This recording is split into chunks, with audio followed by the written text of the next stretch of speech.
Olá, irmãos, sejam bem-vindos à Escola Bíblica da Primeira Igreja Batista de Irajá. Aqui nós estudamos juntos a boa palavra de Deus. Quero te fazer um convite a você inscrever-se em nosso canal, ativar o sininho de notificações e a compartilhar os nossos vídeos. Você também pode nos seguir nas nossas redes sociais, EBD, Igreja de Irajá e Missões Igreja de Irajá. Vamos orar, vamos falar com Deus no início do nosso estudo. Feche seus olhos. Senhor, pedimos que o Teu Espírito Santo nos guie nesse momento. Fale diretamente aos nossos corações, segundo a Tua vontade, segundo a Tua palavra. Assim oramos, em nome de Jesus. Amém.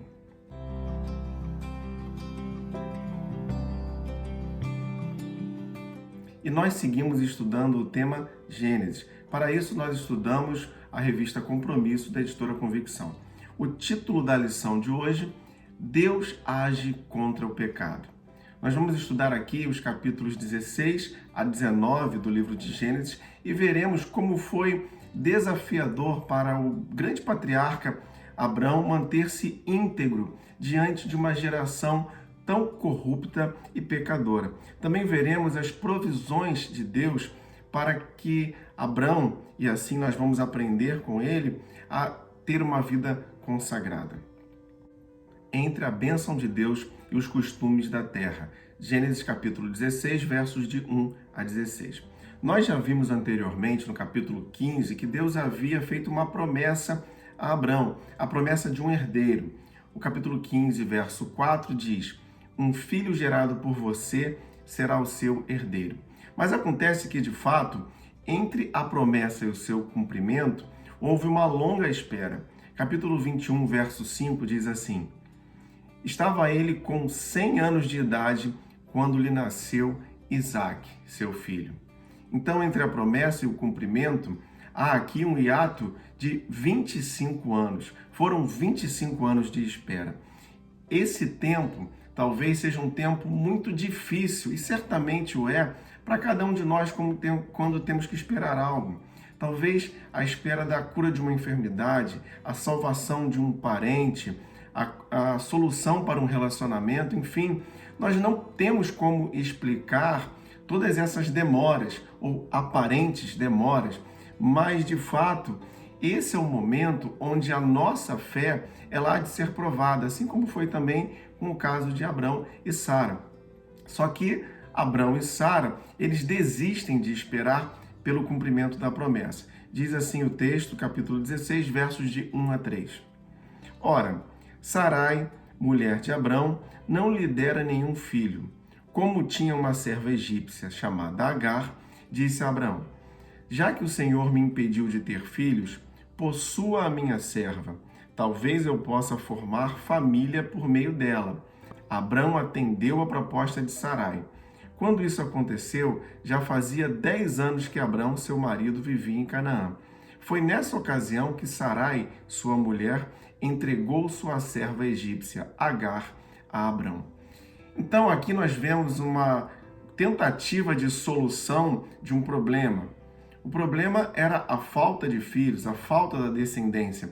Mas esse caminho que Abrão e Sarai adotam era sim um caminho previsto na lei. Era um caminho legal, mas de fato ele não correspondia à promessa de Deus para Abrão e Sarai, porque o Senhor havia dito que dele viria a descendência, diretamente dele. Então, temos que pensar aqui que o tempo da promessa, ele pertence exclusivamente ao Senhor. É Ele quem vai determinar quando a sua promessa há de se cumprir.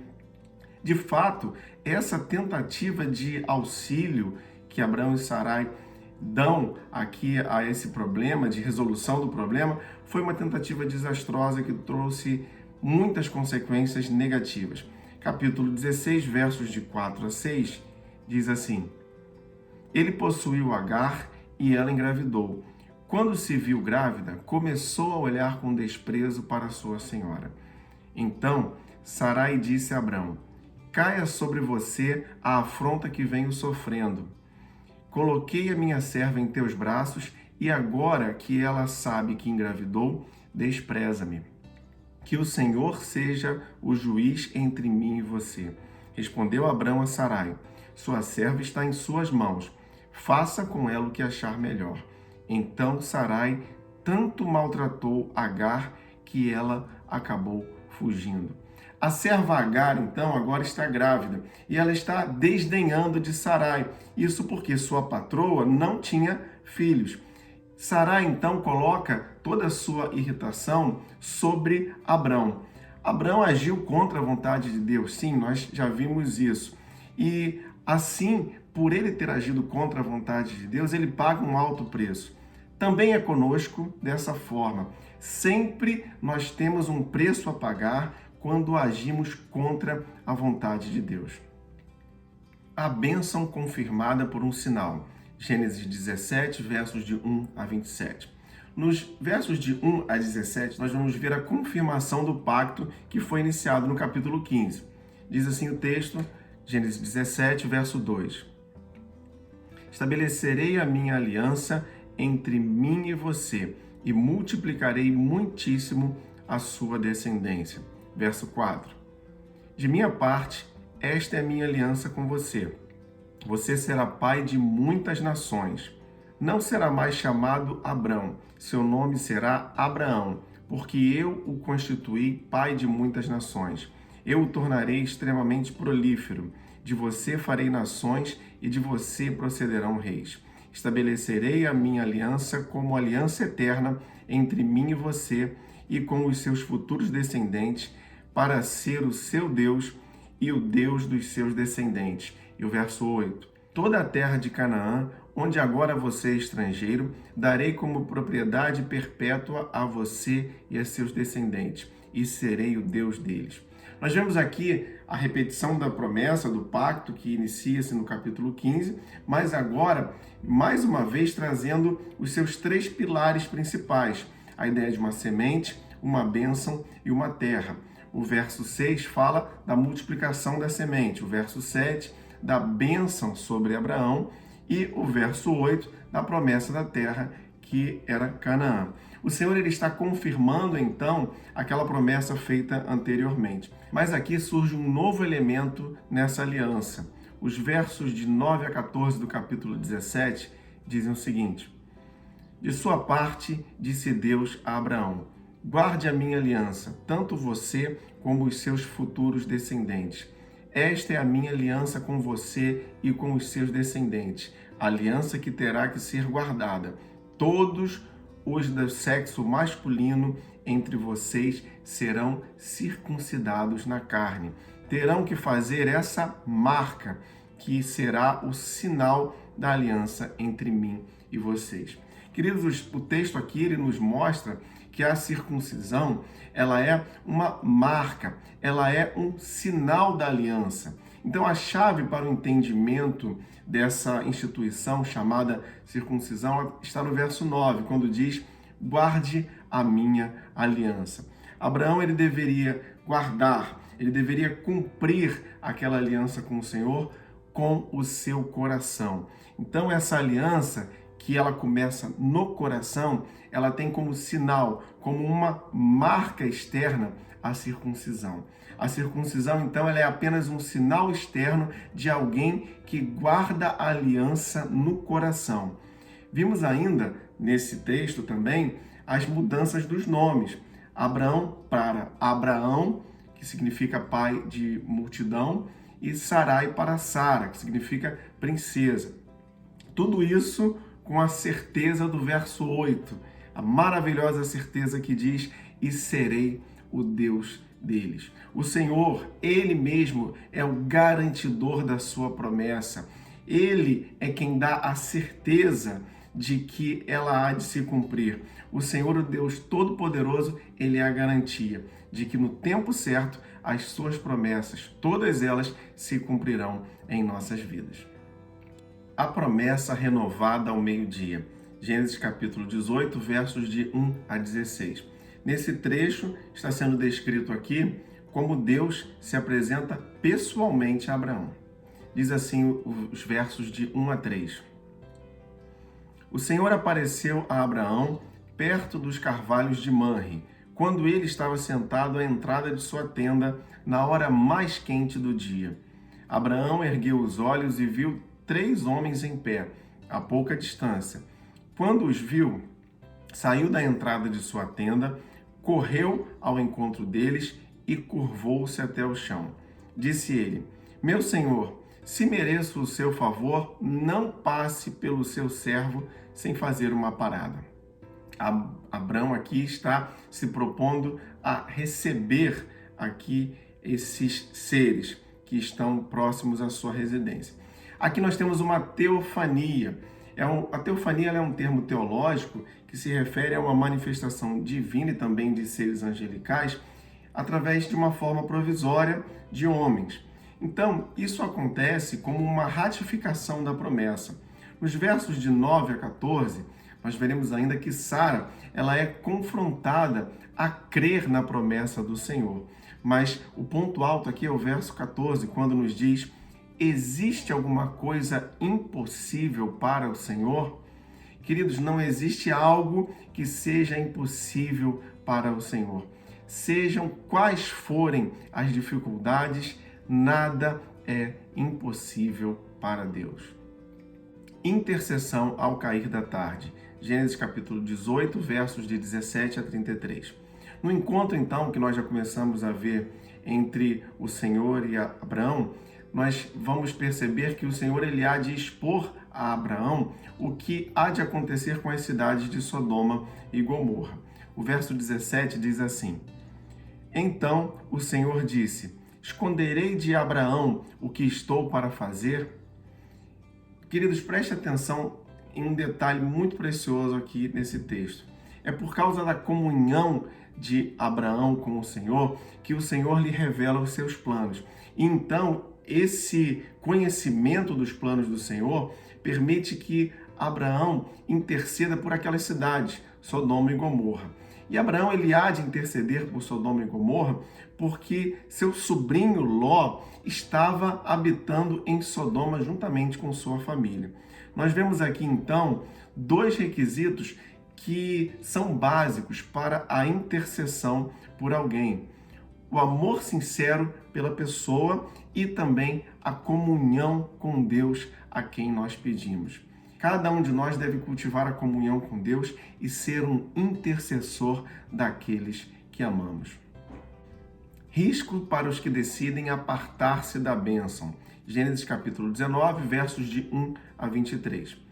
Nesse trecho, nós vamos perceber aqui que os 2 anjos eles vão para Sodoma, enquanto que o personagem divino ele fica com Abraão.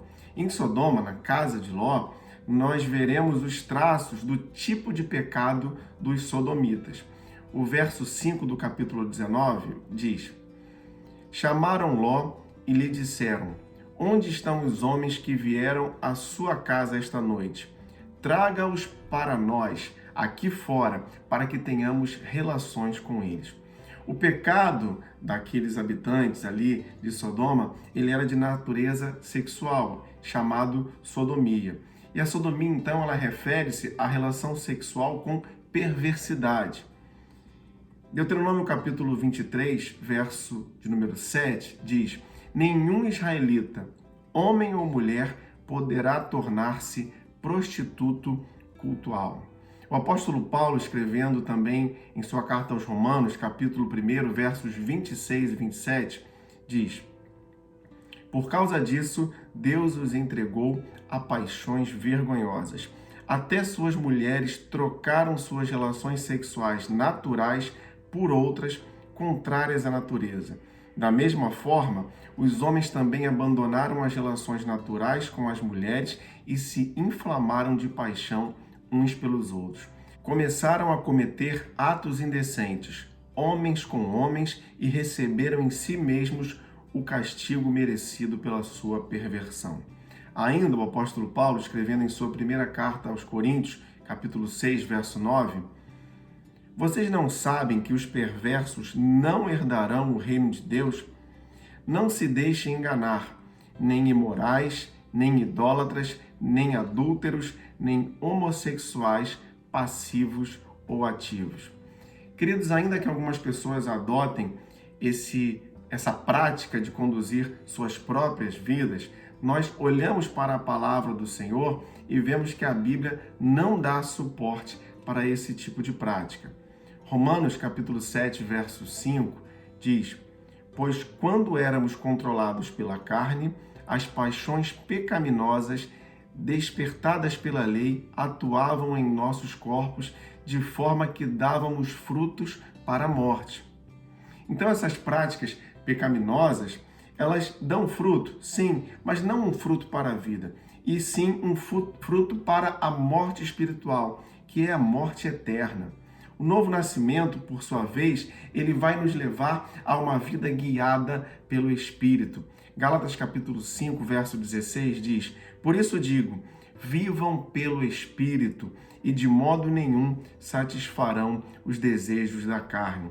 Uma vida que não se ocupa, então, a fazer os desejos da sua carne é uma vida guiada pelo Espírito. É uma vida que está caminhando para a vida eterna, diferentemente daqueles que só satisfazem os próprios desejos e estão caminhando para a morte eterna, segundo a Bíblia, que é a palavra de Deus.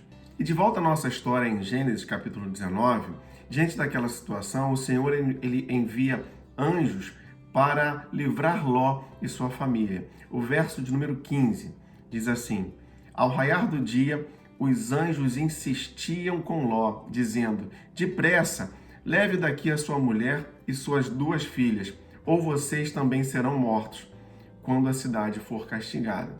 Verso 26. Mas a mulher de Ló olhou para trás e se transformou numa coluna de sal. A mulher de Ló, ela perde a sua vida por desobedecer à ordem daqueles mensageiros. Então, em tudo isso, nós vemos o quanto o Senhor ele foi misericordioso com a família de Ló, por conta da intercessão de Abraão. Os pecados dos sodomitas, eles exigiam, sim, juízo, mas Deus, que é perfeitamente santo, também é totalmente justo. Assim, o juízo de Deus para o pecado, ele é uma manifestação da sua santidade e da sua justiça. Aplicações para a vida. Queridos, nós devemos andar por fé, buscando saber qual é a vontade de Deus para nossas vidas, porque a vontade do Senhor para nós, ela é boa, perfeita e agradável. E nós também devemos exercer a nossa hospitalidade, assim como foi com o exemplo de Abraão. A hospitalidade, ela testemunha da nossa fé. Vamos orar, vamos falar com Deus, feche seus olhos. Senhor, muito obrigado pela Tua palavra. Nós queremos pedir que nossas vidas sejam transformadas, de modo que sejamos pessoas amigáveis, que exercem a hospitalidade e que também andam por fé, buscando sempre fazer a Tua vontade. Nós oramos em nome de Jesus. Amém. E se você gostaria de entrar em contato conosco, enviando a sua dúvida ou seu comentário sobre a nossa lição, você pode fazer isso através do nosso e-mail. Você também pode nos seguir nas nossas redes sociais, EBD Igreja de Irajá e Missões Igreja de Irajá. Não se esqueça de inscrever-se em nosso canal, ativar o sininho de notificações e você pode compartilhar os nossos vídeos. Muito obrigado por você que está aqui na Escola Bíblica da Primeira Igreja Batista de Irajá. E não se esqueça, leia, estude, entenda a Bíblia.